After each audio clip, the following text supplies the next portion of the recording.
Welcome to Stoked with Megan McPhail, the podcast that helps you get super effing jazzed about your work, life, and bank account.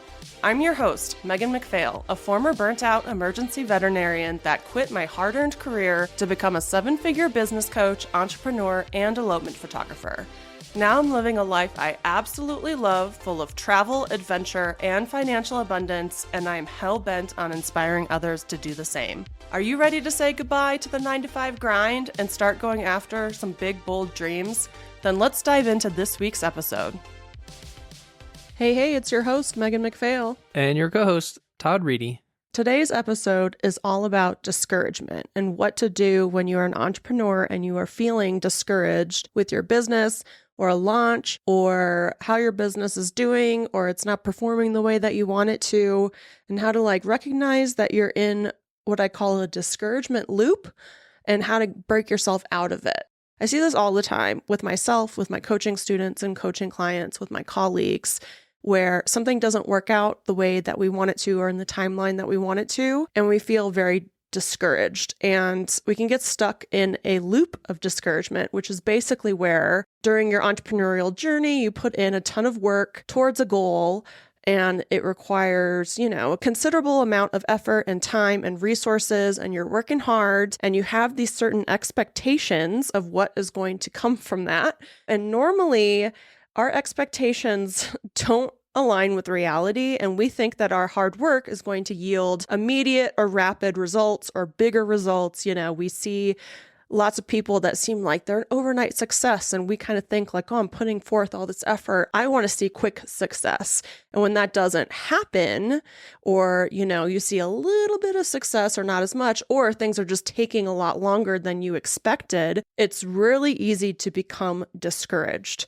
And this is where you might enter this discouragement loop. So at first, your anticipated success doesn't happen. You're disappointed, you're frustrated, and you start doubting your abilities, you start questioning your decisions, you start wondering if all the effort and the work has been worth it, or if you've been doing it all for nothing. That's when a lot of self-talk starts happening, like negative self-talk, where you'll start saying things to yourself like, maybe I'm not cut out for this, or I just must be doing something wrong, or maybe it's just not meant to be, or I'm not the lucky one that gets success from this, stuff like that. We start kind of talking negatively to ourselves.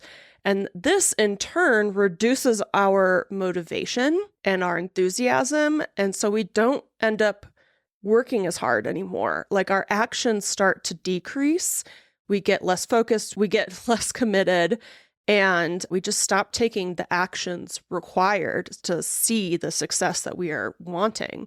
And in a lot of cases, because our efforts are reduced or because people give up altogether, all that hard work ends up not paying off. And the lack of progress almost acts as this confirmation of what you were worried about at the beginning, that you were going to put all this work into something and it wasn't going to work out. So then you have what we call a confirmation bias, where you use this lack of progress and success as evidence to confirm all this negative self-talk in your mind. And so, you either end up quitting or you end up putting in less effort and your motivation drops, and then you continue to not really see the success that you want. And you will just stay in this loop forever, kind of putting in a little effort here and there, not seeing the results that you wanted to get, confirming that it's not going to work out for you. So you, again, don't put in the full effort, and you just get stuck in this loop where you just never really realize the success that you wanted. It's like a feedback loop where, if you are familiar with biology and behavior and even just hormones and stuff like that, there's all kinds of feedback loops in nature and within us and stuff like that. And this is just another one of those. So let's talk about what this might look like for a photographer. So let's say, you pick up a camera, you love it, you decide you're gonna, after shooting or photographing families and a random wedding or something, you're like, I'm gonna make a business out of this. I love it. So then, you get some better equipment, you start an Instagram and you're posting your stuff on there all the time. And then you're like, hey, I'm gonna get a website. So then you create a website, and then, you're posting on social media a lot, and you're updating your website. And like maybe you're doing like shoots for free to like build your portfolio and stuff. And so you're like out every weekend doing all this photography stuff. Or maybe you're like me where I was just, I would just photograph everything around the house or my dogs. I was just constantly playing around with editing and all that kind of stuff. So it's a lot of work that you're putting in, a lot of time, a lot of energy, a lot of hours, but you're excited.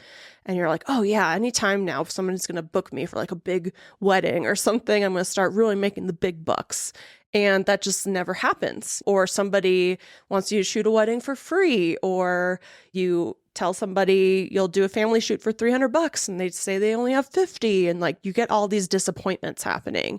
You're not this like amazing wedding photographer right off the bat, even though you're like, have Pinterest boards with all this motivation and inspiration and stuff like that. So like you're putting forward a lot of work, but it might not necessarily either be A, the right work, or B, over a period of time to see the results. So you get discouraged and then you stop posting on Instagram as often and you stop building your portfolio as much and your enthusiasm wanes and someone offers you $50 for a shoot and you're like, yeah, okay, I'll just do whatever I can. And it ends up being this horrible experience. And you just kind of get stuck in this negative discouragement, frustration loop where you're no longer putting in the same effort and energy and enthusiasm that you did before. And therefore, you never really get out of this loop where you're just never going to see what you want to see. You're never going to get to your goals because you're talking yourself out of putting more action and energy into it.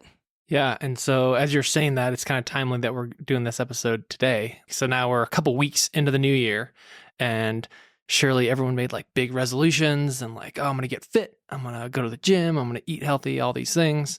And the scale may not show those first couple weeks worth of efforts. So I can see, yeah, it's definitely relevant in business, but also just in personal life. Oh, yeah. You aren't seeing the fruits of your labor, essentially. Yeah, as fast as you want. Yeah, I mean, we're 1 week into January. We're doing dry January. Todd's really exercising well. I'm just trying to get more active. We're eating better. But yeah, the scale has not budged at all for me, at least. I know you've dropped like 7 pounds in a week, Damn you. But like mine hasn't. So I could very easily be like, screw it, I'm drinking a margarita and ordering a pizza tonight. But is that going to get me towards my goals? No. So it happens in a lot of things in our life where our expectations don't meet up with reality. And I think that so many issues in our lives happen because of that, because we have certain expectations and reality is different. So if you find yourself in this discouragement loop, like you have to recognize the signs and symptoms of it, because the first step in overcoming it is self-awareness. So if you're stuck in this loop, a lot of times you will find yourself with the negative self-talk. That's huge. I mean, you'll have a lot of self-doubt and self-criticism, and you'll be telling yourself like, it's not worth it. I'm not the one that's going to be successful with this. I'm just destined to do $50 family shoots forever. No one likes my art or whatever. Like your brain tries to like rationalize it as you sucking at this, And you'll oftentimes find yourself procrastinating and having trouble focusing on the work that you need to actually execute in order to build your business or get healthy or whatever it is. So there's always actions that you need to take to accomplish goals, and you'll start doing less and less of these actions. And that's really why I wanted to talk about this, because my job as a coach is helping people develop self-awareness and figure out why they are avoiding certain actions that they need to be taking, and then get themselves motivated again to take those actions. So a lot of times people that are in these discouragement loops will procrastinate. They will also have a decrease in their confidence and belief in their abilities. So you might be all happy that you're this amazing photographer and you love it, but then you get really discouraged. Your confidence in your art will start to diminish. You'll start avoiding the work that you need to do. You'll start comparing yourself with others. Like, why are they so successful and booking all this stuff and I suck? Like, my work is as good as theirs. Or maybe you convince yourself your work is worse than theirs. Or with our health journey, I'm not going to even say weight loss journey because I feel like that's old school. It's a health journey. I could compare myself to Todd and be like, oh man, he's like biking and eating really healthy meals, and I'm still kind of easing my way into it. And I could feel discouragement from that, but there's no point in comparing ourselves. You can also just kind of self-sabotage yourself, which I've talked quite a bit about on this podcast, where you're not following through with commitments. You're just kind of setting yourself up for failure. So there's a lot of things that can happen while you're in this discouragement loop that obviously, all these negative things where, yeah, if you're feeling negative, you're not going to take the actions needed to accomplish your goals or build your business. So self-awareness is the first step in noticing all of these things and getting out of this freaking loop. What are you thinking about as I'm going through all those things? It all makes sense. Yeah, if you're discouraged, you're not going to go fix a nutritious meal. You're going to do what's easy. If you're discouraged and frustrated and you're talking to yourself like you suck, you're going to continue to suck. You're just not going to put forth the effort required. And that's really a huge part, of being an entrepreneur, is finding that motivation to do the actions that then lead to the success. So self-awareness is step one. You recognize the fact that you are in a discouragement loop and that you're not taking the actions needed and that you're very negative about your goals and your business. The next step is really to treat yourself with self-compassion. And if your friend was going through this and was like, oh, I suck and this and that, what would you tell them to encourage them to get back on track? Practice saying those things to yourself.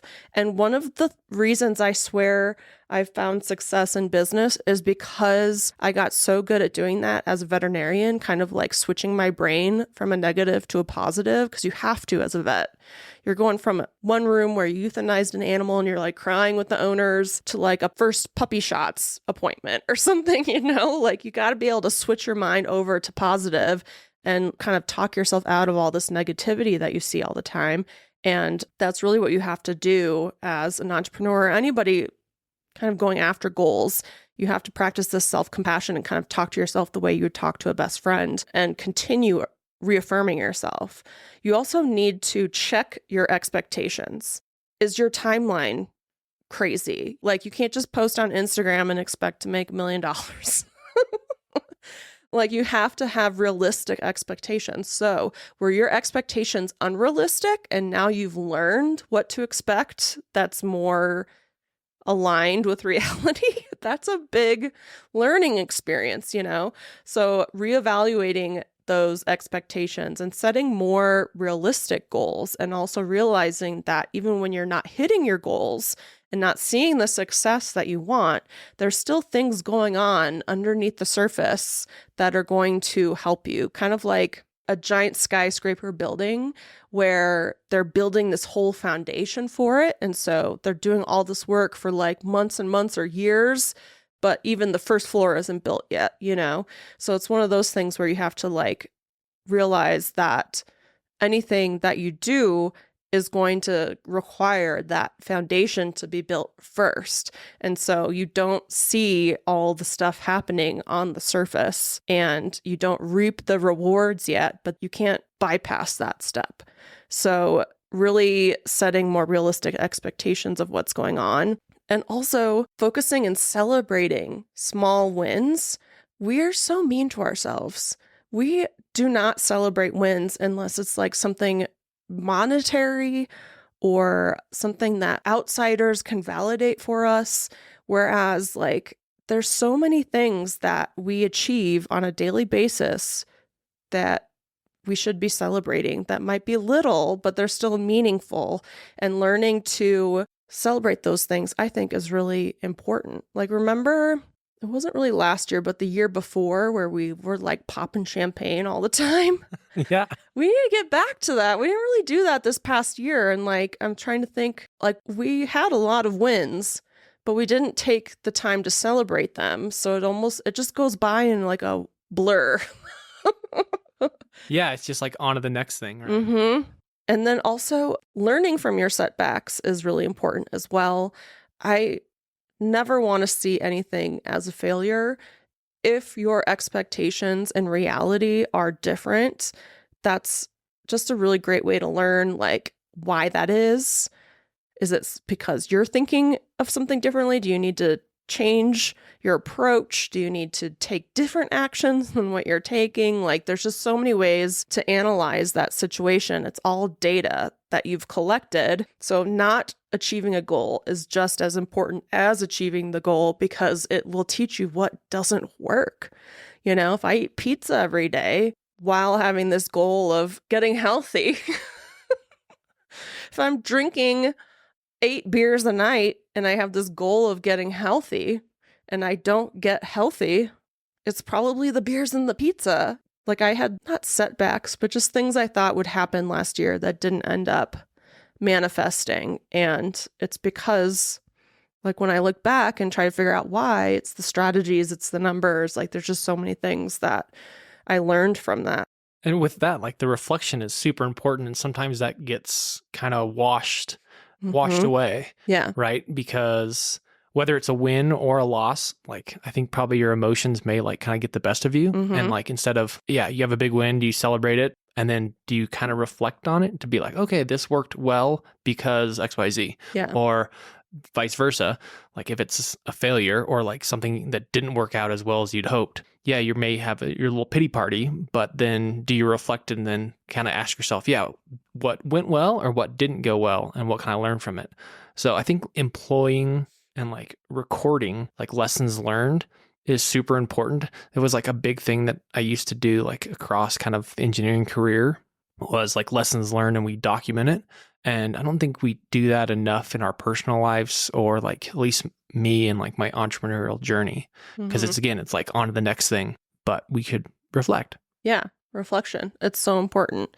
And then seeking support is also really important. I mean, especially the folks that are working towards things alone, it's so easy to get into these loops in your head that you can't get out of. It's so easy to have this negative self-talk and to talk away your goals and be like, I can't accomplish this. Whereas somebody from the outside can get you out of that negativity and help you realize like, no, you're this awesome person that deserves everything you want, or help you reflect on things and analyze things and be like, well, why did this go wrong? Or, why didn't you accomplish this thing? Like, let's think about this from a place of logic instead of emotions, instead of just being like, oh, I just suck at this and I'll never get to this point or I'll never have this success. When you realize a lot of it comes down to strategy and numbers, and then allowing yourself to execute that strategy instead of sabotaging yourself, things can change a lot. And I think a lot of what my motivation comes from is my why, why I'm doing the things that I'm doing, why I don't just burn my business to the ground on a bad day. Like why I am doing this podcast and helping people as much as I can, even when people aren't doing the work or aren't doing the things they're supposed to do and I get frustrated and stuff. Like I have a reason why I'm doing all of this stuff. And so being able to go back to that a lot to remind yourself, like, I can't stop now. There's a reason why I'm going after these things.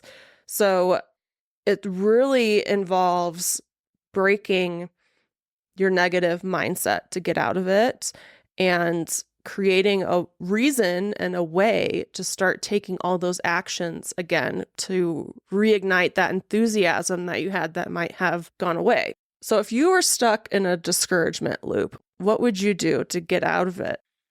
I think my initial answer is to like rely on my discipline to like get better or to like be more positive and like take steps, but which may work on occasion. But I know like my motivation, like especially if you're in kind of this discouragement low, that finding the motivation is going to be very hard to like get that first step out of that ditch.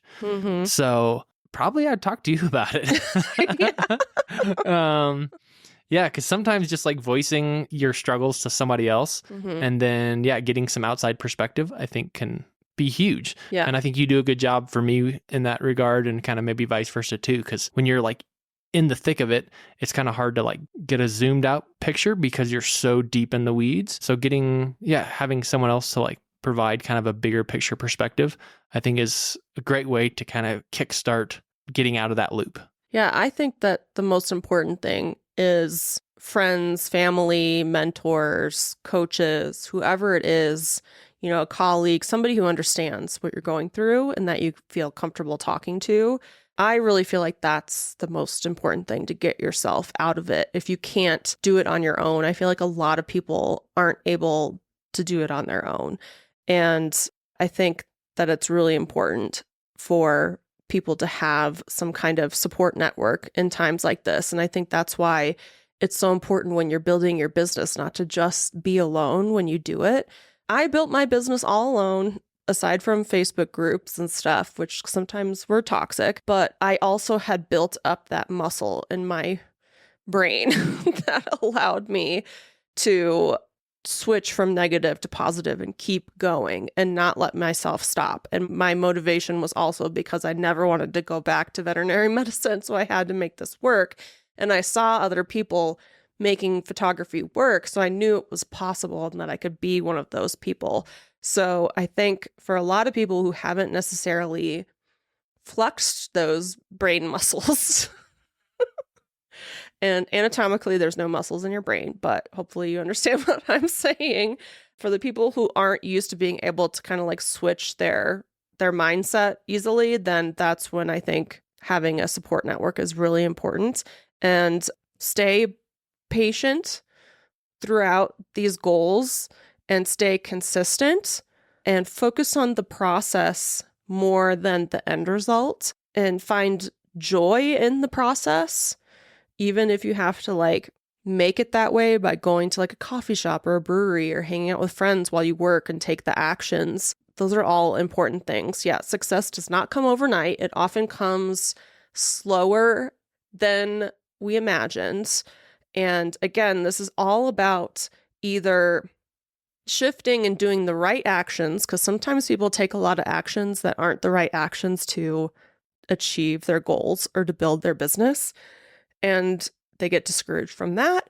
And other people just don't take enough of the right actions over time to be successful. They dip out before they get there. So this is all to help you and help you realize that success that you want, it's there, it's waiting for you. If you stay patient and find joy in the process, you'll get there. If you let go of the timeline and let go of some of your unrealistic expectations, you'll get there. Because if your expectations aren't exceeding reality, then you don't get frustrated and discouraged. Yeah, at some point in time, I remember hearing a line of like, happiness is the difference between expectations and reality. Mm-hmm. And I think that's super true. Yeah. And when you have to rely on your own intrinsic motivation to accomplish this thing, what you say to yourself in your head and how you are processing reality versus your expectations is a huge part of that. So being proactive and adjusting your mindset to allow yourself to take the consistent actions over time to hit your goals is huge. If you find yourself in a discouragement loop, I really recommend reaching out to somebody. You can always reach out to me. I'm constantly talking people off the ledge when they're stuck in these loops. But you can absolutely accomplish any goal that you want. It just might be in the timeline that you want it to be on. But that doesn't mean you shouldn't keep going after it, because it's always worth it and time's going to pass anyway. And let's celebrate those wins and start seeing success. Thanks so much for listening to this episode. I can't wait to see you guys next week. Thanks so much for joining us on this episode of Stoked with Megan McPhail. If you enjoyed the show and you'd like to help support the podcast, please subscribe, leave a review, and tell a friend. If you're looking for more inspiring content, check us out on Instagram at Stoked with Megan McPhail. And to learn more about my business coaching and how I can personally help you quit your 9-to-5, visit my website at meganmcphail.com. I hope this leaves you feeling stoked. See you next week.